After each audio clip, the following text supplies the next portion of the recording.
신세계 푸드 2022년도 3분기 누적 실적을 스루프트 회계로 분석을 해서 소개를 하도록 하겠습니다. 매출은 5.9% 증가했고요. 영업이익은 72% 크게 증가했습니다. 감소했습니다. 죄송합니다. 재고 회전율이 또한 하락됐습니다. 하단에 나와 있는 내용 참조해 주시고요. 내용이 좋았다고 생각하시면 구독, 좋아요 꼭 부탁드리겠습니다. 그리고 1.5 배속을 보시기 바랍니다. 신세계 푸드에 관련돼서 조선비즈 김은영 기자의 보도 내용인데요. 만성적자 스무디 킹의 20억 수혈, 고심 커진 송현석의 신세계 푸드라는 제목으로 나왔습니다. 인수 후에 7년째 적자다 이런 얘기예요. 그래서 이제 20억을 수혈을 한다. 계속 적자를 보니까 자본이 잠식되니까 뭐 이렇게 되면은 이 상장 폐지가 될 수도 있고, 그러니까 아마 수혈을 하는 것으로 이렇게 되어 있는데, 이 스무드 킹이라는 회사는 1973년 미국에서 출범한 것이라고 하는데 2003년에 김효조 경인전자 회장의 장남인 김성환 대표가 국내에 들여왔었다. 이것을 이제 신세계 푸드에서 인수를 했던 모양입니다. 근데 계속 실적이 이렇게 하향이 된다고 그러네요. 종속기업이죠. 신세계 푸드의 원가 회계 손익 내용으로서 매출은 3분기까지 1조 458억 원이 달성이 돼가지고 전년보다 5.9% 증가했습니다. 매출 원가가 약간 적게 증가해가지고 매출 총이익이 좀 늘어났고요. 7%로. 판매 관리비가 근데 너무 많이 증가해서 11.2%로. 그래서 이제 영업이익은 17.5% 하락한 것으로 이렇게 됩니다. 적게 하락한 것처럼 이렇게 되는 거죠.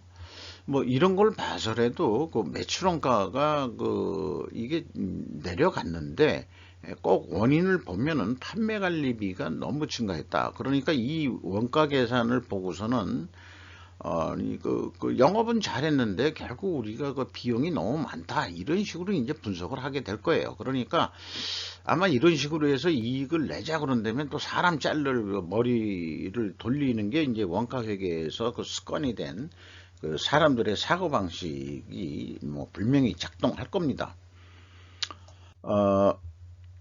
매출에서 신세계 푸드가 1조 458억 원인데 그 내용을 보면은 제조 서비스라고 해가지고 구내 식당 업무하죠. 현대계열 그룹들은 다 이런 회사들을 다 만들어 가지고 남 안 주고 지들 자회사 만들어 가지고 구내 식당도 다 운영하고 그러는 거 하청을 주는 거죠.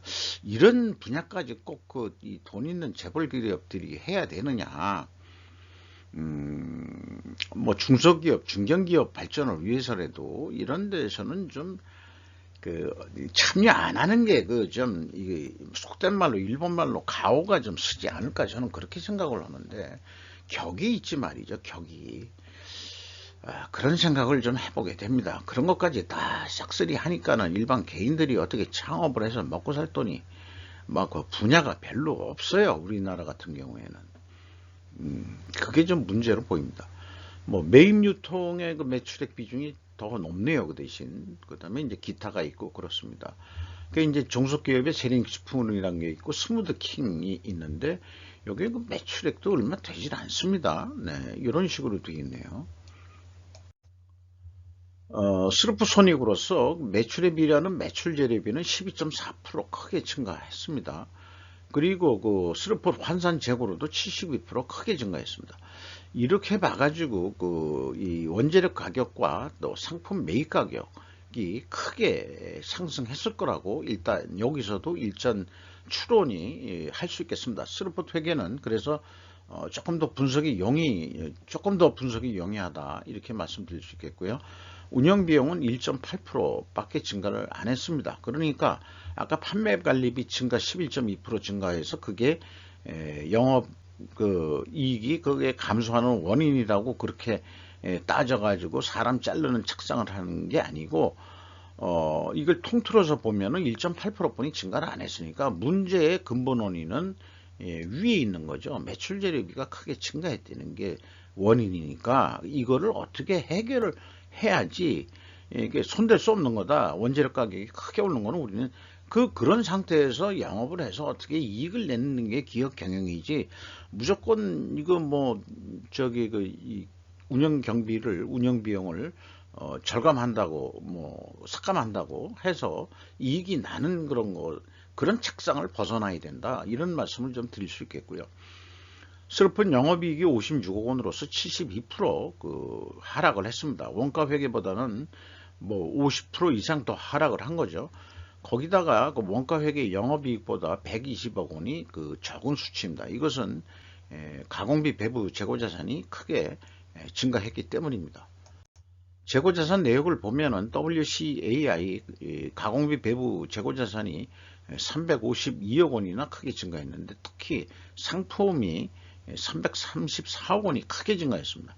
예년에 뭐 60억 원이 증가를 안 했고 제품은 또 줄어준 적도 있지만은 어떻게 장사가 매출이 크게 안 느는데도 이렇게 상품 재고를 크게 올릴 수 있을까? 이런 의사결정을 어떻게 할 수 있는 거죠?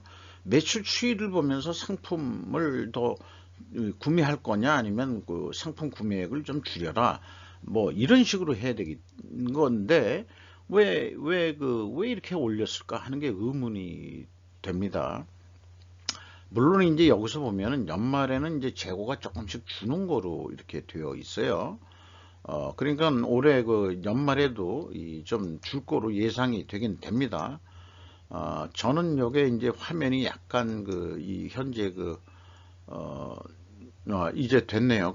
뭐가 완료될 때 잠깐 화면이 끊기는 게 이제 이 MS 파워포인트 동영상 프로그램의 좀 맹점이기도 하는 것 같습니다. 그것이 좀 문제로 보입니다. 상품 재고가 너무 크게 증가한 것이 문제로 보인다. 그래서 이 재고자산 명세는 위에 있는 대로 이렇게 이 흐름으로 표현해서 공시가 되는 날이 오기를 기대를 합니다. 그래야 뭔가 회계 투명성이 더 나타날 거라고 그렇게 생각을 합니다. 비용의 성격적 분류 내용에서 이 원재료 및 상품의 사용이라고 되어 있으면 요게 이제 WCA 재고자산 변동 범위가 WCAI 가공비 배부 재고자산이 되는 거로 우리가 인식을 할 수 있고요. 그 다음에 요게 이제 CSM 매출원가 재료비는 10.3% 증가했고 운영비용은 1.8% 증가밖에는 하지 않았습니다. 근데 가공비가 또 운영비용이라고 할 수 있겠죠. 주로 상품을 많이 처리하니까 1.8% 감소했습니다. 그래서 가공비율이 하락은 말하자면은 이 재료비 상품 가격까지 포함해 가지고 인상이 됐다 하니까 1, 2차 추론에서와 마찬가지로 원재료 및 상품 매입 가격이 크게 상승했을 것이라고 동일한 추론을 해낼 수 있습니다. 그러나 이 원재료나 상품 매입 가격 추이 등은 검증할 만한 데이터는 공시를 하지 않고 있습니다. 요 1, 2, 3단계는 재고자산 매출원가 회계 투명성이 수치로 맞느냐 하는 거에 대한 건데요. 이 PQ 총 제조 비용의 갭은 상품의 증가액이 되겠습니다. 회사는 이 재고자산의 변동 범위 요거를 말하자면 제품만 해당하게 하고 상품은 별도로 상품의 사용이라고 해서 상품 매출원가로 적용을 한 것입니다. 그래서 3단계까지 다 검증은 됩니다. 운영비용에서 인건비는 1357억 원으로서 전년보다 2.1% 증가했고요. 직원 수는 무려 89명이나 잘랐습니다. 그래서 이렇게 잘라면은 안 된다라는 점을 저는 미리 언급을 한 거죠.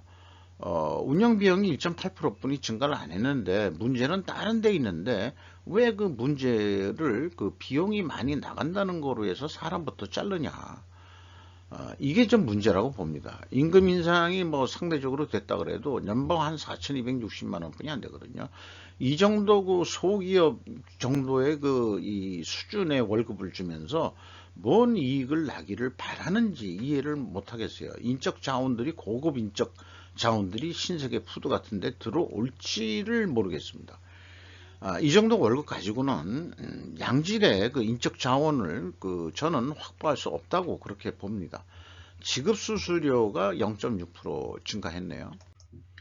그래서 경영평가 지표로 와서 그 재고 회전율의 하락은 그 원재료 및 그 상품 가격의 상승으로 보겠습니다. 그 수로 분율의 하락은 그 원재료나 상품 매입 가격에 비해서 그 상대적으로 인상을 못 시켰다. 이렇게 이제 그 추정이 될 수 있어요.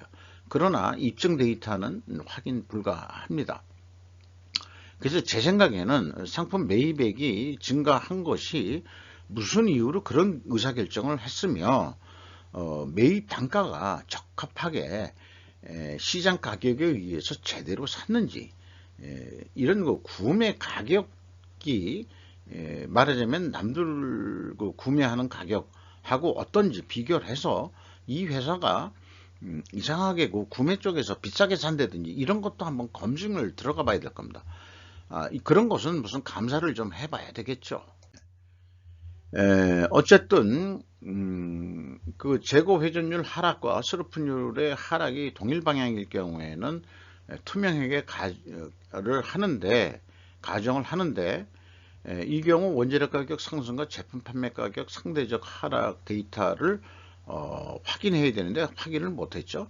그 입증을 위해 필히 존재할 다른 결과를 또 찾아야 되는데 그게 뭐냐 그러면은 지금 외부에서는 확인할 수 없는 건데 그 산출이 아닌 그 금액으로 접근할 게 아니고 수량으로 접근해 보면은 이게 그 논리 모순이 안 될 거 확인이 가능할 거다 입증을 위해서 그런 의견을 좀 말씀드릴 수 있겠어요.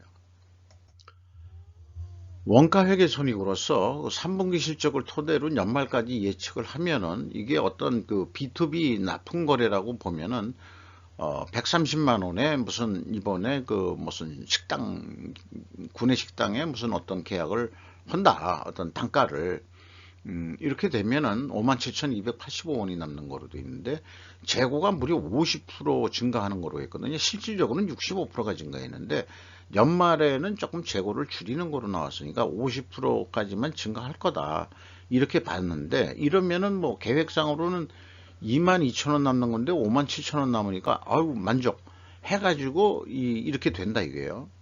근데 분명히 그 상품 재고가 그 증가하지 않았다면은 32,155억 원의 영업 적자가 났을 것이다. 그러니까 원가 회계는 오늘도 내일도 우상향적으로 재고가 증가해야만 성립되는 로직이지 재고가 감소해 가지고는 말하자면 영업이익이 주니까 항상 분식회계의 유혹을 벗어날 수가 없다는 것을 말씀드린 거죠.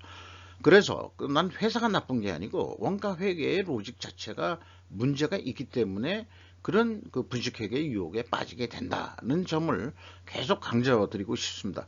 이 기업에서 그렇게 그 영업이익을 그 조작 내지는 하게 되는 그것이 당신들이 나빠서 그런 게 아니고 원래 원가회계가 그래.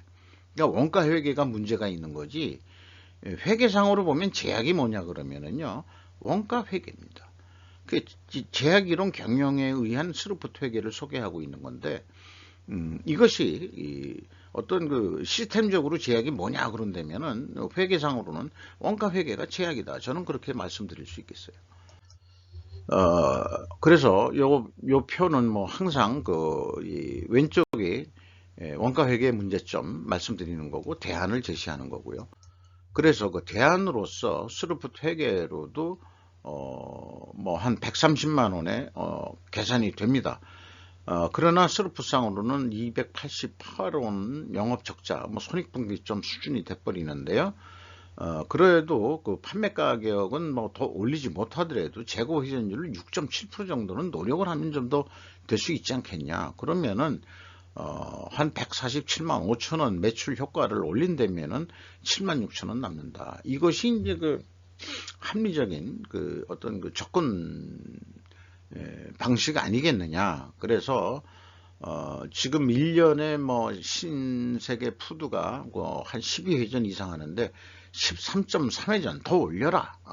그러니까 푸드니까 신선식품들을 좀 돌려야 될 거 아니에요. 그러면은 재고를 그 한 13회전이라 그러면 거의 한 달치 가져갔네. 한 달 치면은 그게 신선 재고로 계속 가져갈 수 있는 건가요? 그런 것까지 생각을 한다 그러면은 이런 그 푸드 계통은 재고 회전율이 엄청 높아야 된다 이렇게 생각을 합니다. 거의 뭐 재고가 그 없는 상태라도 돌릴 수 있는 그런 유통 구조를 가지고 있어야 된다고 생각을 합니다. 원가 아니 그 주가 내용으로서 이 주가는 31,800원이 떨어져 가지고 장부 가격 대비 66%로 떨어졌습니다. 이마트가 46.9%를 가지고 있고요. 국민연금공단이 10.67%, 조선호텔 앤 리조트가 8.6% 지분을 소유하고 있습니다. 이상 신세계 푸드 2022년도 3분기 누적 실적을 스루프 회계로 분석을 해봤고요. 결론적으로 재고 회전율을 더 올려야 된다는 결론을 내보는 것으로 했습니다.